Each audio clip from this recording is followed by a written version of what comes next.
it's Michelle from Weekend Craft here, and I'm here with my newest Cricut machine, the Cricut Venture. Now, if you guys don't know what the Cricut Venture is, it is the new large format cutting machine from Cricut. So what is the difference between this and, let's say, like our Cricut Explorer 3 or our Maker? This can cut up to 25 inches wide, and it can cut a single cut 12 feet long or a repeated design up to 75 feet long. So today we are going to unbox this machine. I'm going to show you the crazy big boxes that came with this Cricut Venture and the docking stand. We're going to get them open, we're going to get this set up, and we're going to do our first cuts. Now, if you guys are looking for a review of this machine and the pros and cons of it, along with the docking station, once that's live, I'll put it in the description below. Now, let's get this unboxed and set up, and let me show you how this works.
Once it's unboxed, we're going to open up a browser and type in cricut.com/setup. Now, it's going to prompt you to select your type of product. So we're selecting cutting machine. And then we're going to agree to the terms. Now, it's going to ask us to either open the app or download Cricut Design Space.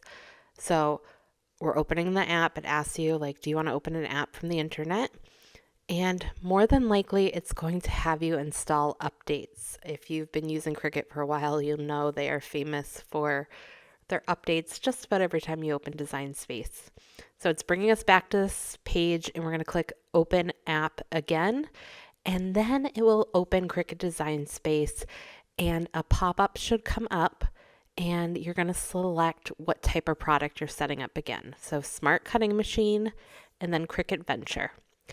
So it's going to walk you through preparing the machine. So you're going to want it on the edge of a table or on the stand. It's letting you know to unbox all of the accessories and materials, which we just did. And then it's going to tell us, okay, this is how you store the cutoff tool, and then how you plug in the power adapter. So we're plugging that in and turning the machine on. And we are going to do a Bluetooth connection here. Now, I had to open up my system preferences on my computer where my Bluetooth is and find the Cricut Venture. So if you're on a Mac, click the Apple and then System Preferences, and then go into Bluetooth. Now, it did take a second or two to refresh to show the Cricut Venture. So you'll see I'm scrolling down here and it starts to appear, and I click Connect. Now I'm going back to Cricut Design Space where we can see that the Venture is connecting. We're going to select Continue, and it's going to ask you, okay, is this your Cricut ID, and do you agree to the terms and conditions, which I do. So we'll click Next, and we're going to do our first cut. So Cricut machines usually come with your first project. So this machine in particular came with some smart vinyl, so we're going to use that. So I am unpacking the vinyl that it came with here. So we're going to use that black vinyl that is on the top there. And we're raising the lever up, and we are selecting the lever or the cartridge into the one position. I have 2 of these tabs up, and I'm putting the lever down. I'm making sure that the blade is installed, and we are making our first cut here. Once it's done, you can use that cutting tool that we put in the back to just slide it across and cut the remaining vinyl. So I want to show you guys how to load in your mat in order to cut paper on this. So we're going to be using a light grip mat with an 80-pound paper, and I got this cardstock from Cricut. So this is specifically made for the Cricut Venture. So first things we're going to do is we are going to lift up our clamp here. We're going to press this button here. Now this extends these levers, and these will help hold your mat in place. This will only work if this lever is up, and if you want to put these back, you can see when the lever is down, they won't go back into place with the Cricut Venture. So if we lift this back up, it goes right back into place. We can reopen it here. Okay, now I am doing some scoring with this cut. So in clamp A here, I have just added my scoring tool. If you were using a pen tool or a marker, you would also put it right into this clamp as well. I'm loading the cardstock onto the light grip mat. Now this is the large mat, and I'm using the brayer to get out air bubbles. So next we are going to add our mat, and we're just going to place it into the track here.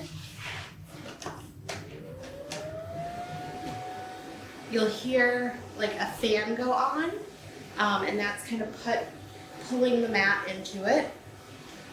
And we are going to put down our lever. Once our lever is down, you can use the up and down arrow here to load your mat.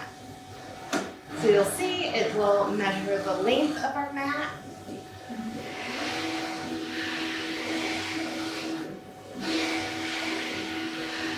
And once that it knows the length of our mat, it's going to blink for the play button here, and you're going to press play. Now, one thing to note that I didn't mention is that there are tabs down here. So if you're using a smaller mat, you can lift this tab up and do a 12 by 24 mat in here. You'll also move this here into place so it knows what size you are cutting. So so I'm using the largest mat. I have the tabs flipped up on the end here. Okay, so we're gonna hit play, and it's gonna start to cut.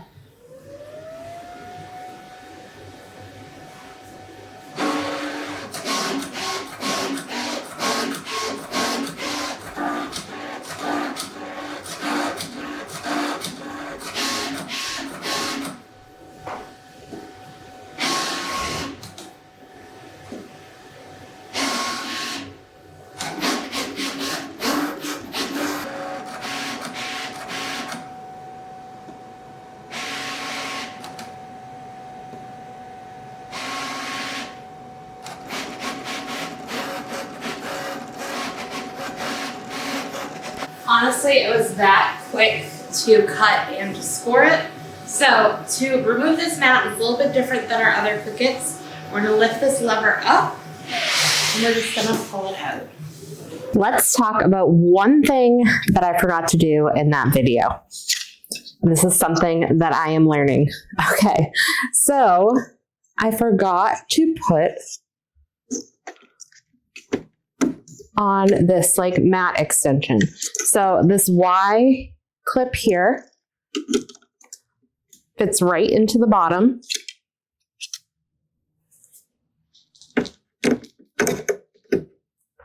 And then these just fit right on here. So this way your mat will go in flat and doesn't curve. Now I'm going to be honest here. I cut a lot of mats for those poinsettias and I noticed a crack in my mat. And that was because I forgot to put these on. So don't be like Michelle, put these on. And in full transparency, these were kind of like out of sight, out of mind. I had tucked them into my dream box because there wasn't really a place to store them on this cart and I forgot about them. So don't be like me. Remember to put these on when you are cutting on the mat. So let's talk about my initial thoughts on the Cricut Venture. Now, I came into this not really knowing how I felt about it. It is a very large machine. It does have a pretty big price tag. But overall, I was very impressed with it and the speed at which it cut compared to the Cricut Maker, Maker 3, Explore 3. That being said, do I think that this machine is for the everyday crafter? I do not. I think if you are someone who has a side business, someone who has a full-on business that makes t-shirts, cuts a large amount or a large quantity of paper or vinyl, I think this could be for you. Now, the one suggestion I will make with this is I am very glad that I got the cart. The cart was really easy to put together. Maybe I'll show that in another video, and when it's live, I'll link it below. But just having this sitting on a tabletop, one, it is pretty big, and two, you have to have that like clearance behind and below it. And also, if you are going to be feeding it in without the mat, this is a game changer. For me, I don't really have a dedicated spot for this. So the fact that it is on wheels and I can just kind of push it around the studio makes a really big difference. Now, I cut vinyl on this. I cut iron-on vinyl on this, and I cut paper. Now, you can see the flowers behind me. I made these over the holidays. I need to refresh them with something that isn't poinsettias. But I have made paper flowers before, and it is always super painful to make paper flowers because you have to cut on a million mats. I did use, in the last video, you saw me cutting that large red sheet. That was the Cricut cardstock that goes with this machine. Now, the Cricut cardstock is really expensive. I think for a pack of that paper, it was $79, and I haven't seen anyone come out with a similar size cardstock yet that will work in the Venture. So the paper, getting it in a larger size could be cost prohibitive. But that being said, it cut it really fast, really large, and I didn't need to use, I don't know, this probably would have been like 40 mats, 30 mats. So it did make a big difference in a larger project like that. So overall, I'm very impressed with this machine. Do I think this is a machine that I personally am going to be using every day, every week, every month? I don't think so. And I'm saying that because I do not make anything in large quantities. So just know, because this is like the latest Cricut machine, it might not be for you. This is definitely more of a machine for commercial purposes. That being said, it was really fast, worked really well. The one thing I do have left to try on this is to do some drawing or some writing on it. I did get the new markers from Cricut. They just came, so I'll do a video on that separately. I'll also do a review on this after a couple months and give you a deeper dive into what my thoughts are. But overall, I hope you enjoyed this video. I hope maybe it helped you decide whether this is the right machine for you, or if you already got it, I hope it made setting up a lot easier. If you want to see more videos like this with Cricut products, Cricut projects, sublimation, laser cutting, go ahead and hit that subscribe button below. And I always appreciate that thumbs up. I'll see you guys in the next video.